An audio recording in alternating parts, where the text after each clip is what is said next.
Benefits of pumpkin seeds. ಕುಂಬಳಕಾಯಿ ಬೀಜದಲ್ಲಿದೆ ಆರೋಗ್ಯದ ಗುಟ್ಟು. ತಿಂದ್ರೇ ಗೊತ್ತಾಗೋದು ಅದರ ನಂಟು.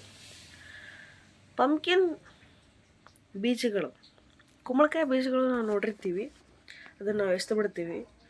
ಆದರೆ ಅದನ್ನು ಒಣಗಿಸಿ ತಿಂದರೆ ಅದರಿಂದ ಏನೇನು ಯೂಸ್ಫುಲ್ ಅಂತ ನೋಡೋಣ.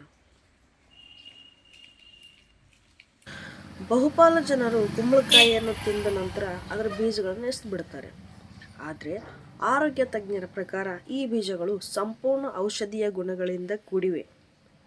ಕುಂಬಳಕಾಯಿ ಬೀಜಗಳಲ್ಲಿ ವಿಟಮಿನ್ಗಳು, ಖನಿಜಗಳು, ಒಮೆಗಾ 3 ಫ್ಯಾಟಿ ಆಸಿಡ್, ಪ್ರೋಟೀನ್ ಮತ್ತು ಫೈಬರ್ ಹೆಚ್ಚು ಸಿಗುತ್ತದೆ.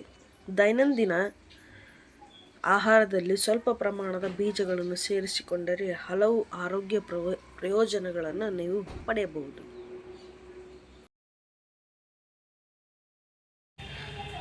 ಅದೇ ರೀತಿಯಾಗಿ ರೋಗ ನಿರೋಧಕ ಶಕ್ತಿಯನ್ನು ಕೂಡ ಇದು ಹೆಚ್ಚಿಸುತ್ತದೆ. ಕುಂಬಳಕಾಯಿ ಬೀಜಗಳಲ್ಲಿ ವಿಟಮಿನ್ ಇ ಮತ್ತು ಜಿಂಕ್ ಹೆಚ್ಚಿನ ಪ್ರಮಾಣದಲ್ಲಿದೆ. ಈ ಘಟಕಗಳು ದೇಹದ ಪ್ರತಿಕ್ರಿಯಾತ್ಮಕ ಶಕ್ತಿಯನ್ನು ಹೆಚ್ಚು ಬಲಿಷ್ಠಗೊಳಿಸುತ್ತದೆ. ಇದು ಹದಿಹರೆಯದ ಮಕ್ಕಳಿಂದ ಹಿಡಿದು ವೃದ್ಧರಿಗೆಲ್ಲರಿಗೂ ಸಮಾನವಾಗಿ ಲಾಭದಾಯಕವಾಗಿದೆ. ಇದನ್ನು ನೀವು ಒಮ್ಮೆ ಉಪಯೋಗಿಸಿ.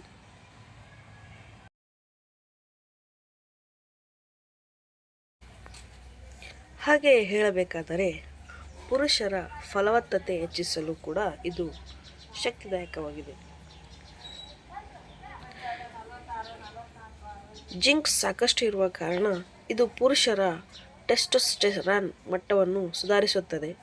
ಇದರ ಸೇವನೆ ಪುರುಷರ ವೀರ್ಯ ಗುಣಮಟ್ಟ ಮತ್ತು ಪ್ರಮಾಣವನ್ನು ಹೆಚ್ಚಿಸುವಲ್ಲಿ ನೆರವಾಗುತ್ತದೆ. ಇದು ನೈಸರ್ಗಿಕ ಫಲವತ್ತತೆ ಹೆಚ್ಚಿಸುವ ಪಾಕವಿಧಾನದ ಆಯ್ಕೆ ಎಂದು ವೈದ್ಯರು ಹೇಳುತ್ತಾರೆ. ಅಷ್ಟೇ ಅಲ್ಲದೆ ಮಧುಮೇಹ ನಿಯಂತ್ರಣಕ್ಕೆ ಇದು ನೆರವಾಗುತ್ತದೆ. ಈ ಬೀಜಗಳಲ್ಲಿ ಮೆಗ್ನೀಷಿಯಂ ಅಧಿಕವಾಗಿ ಇದ್ದು ಇದು ರಕ್ತದಲ್ಲಿನ ಸಕ್ಕರೆ ಮಟ್ಟವನ್ನು ಸಮತೋಲನದಲ್ಲಿ ಇಡುವಲ್ಲಿ ನೆರವಾಗುತ್ತದೆ. ತಜ್ಞರ ಪ್ರಕಾರ ಮಧುಮೇಹ ಇರುವವರು ಪ್ರತಿದಿನ 1 ಟೇಬಲ್ ಸ್ಪೂನ್ ಬೀಜಗಳನ್ನು ಸೇವಿಸಿದರೆ ಉಪಯೋಗವಾಗಬಹುದು. ಟ್ರೈ ಮಾಡಿ ನೋಡಿ.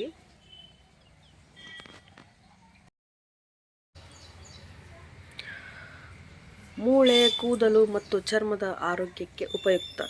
ಇವುಗಳಲ್ಲಿ ಮೆಗ್ನೀಷಿಯಂ, ಜಿಂಕ್, ವಿಟಮಿನ್ಗಳು ಹೆಚ್ಚಿನ ಪ್ರಮಾಣದಲ್ಲಿದ್ದು ಮೂಳೆಗಳ ಬೆಳವಣಿಗೆ, ಕೂದಲಿನ ಬೆಳವಣಿಗೆ ಹಾಗೂ ಚರ್ಮದ ಆರೋಗ್ಯಕ್ಕೆ ಬಹುಪಾಲು ಲಾಭ ನೀಡುತ್ತವೆ. ಹುರಿದ ಬೀಜಗಳನ್ನು ನಿಯಮಿತವಾಗಿ ತಿಂದರೆ ಕೂದಲು ಹೊಳೆಯುವಂತೆ ಮತ್ತು ಚರ್ಮ ಮೃದುವಾಗುವಂತೆ ಮಾಡುತ್ತದೆ. ಹುರಿದು ತಿನ್ನಬೇಕು. ತೂಕ ಇಳಿಕೆಗೊಂದು ನೈಸರ್ಗಿಕ ಸಹಾಯಕ. ನೋಡ್ರಿ, ವೇಟ್ ಲಾಸ್.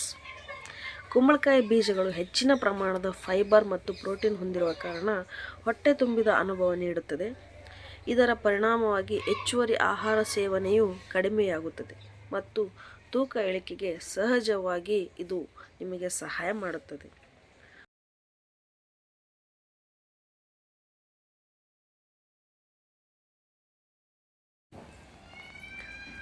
ಸಾಮಾನ್ಯವಾಗಿ ಉಪವಾಸದ ವೇಳೆ ಅಥವಾ ಲಘು ತಿಂಡಿಯಾಗಿ ಈ ಬೀಜಗಳನ್ನು ಬಳಸಬಹುದು. ಮೊಸರು, ಸಲಾಡ್, ಸೂಪ್, ಓಟ್ಸ್ ಅಥವಾ ಬ್ರೆಡ್ಗಳ ಜೊತೆಗೆ ಸೇವಿಸಿದರೆ ಇನ್ನೂ ಉತ್ತಮ. ಈ ಬೀಜಗಳು ರುಚಿಯಾದಷ್ಟೇ ಆರೋಗ್ಯವೂ ಆಗಿವೆ ಎಂಬುದನ್ನು ಮರೆಯಬೇಡಿ. ಫ್ರೆಂಡ್ಸ್, ಕುಂಬಳಕಾಯಿ ಬೀಜಗಳ ಬಗ್ಗೆ ತಿಳಿದುಕೊಂಡ್ರೆ ಇದರ ಉಪಯೋಗವನ್ನು ನೀವು ಪಡೆದುಕೊಂಡು ಇದರ ರಿಸಲ್ಟನ್ನು ಕಮೆಂಟ್ ಮಾಡಿ. ಈ ವಿಡಿಯೋ ನಿಮಗೆ ಉಪಯೋಗವಾಗಿದ್ದರೆ, ಇಷ್ಟವಾಗಿದ್ದರೆ ಪ್ಲೀಸ್ ಶೇರ್ ಮಾಡಿ, ಸಬ್ಸ್ಕ್ರೈಬ್ ಮಾಡಿ, ಹಾಗೆ ಬೆಲ್ ಬಟನನ್ನು ಪ್ರೆಸ್ ಮಾಡೋದನ್ನು ಮರಿಬೇಡಿ. ಧನ್ಯವಾದಗಳು.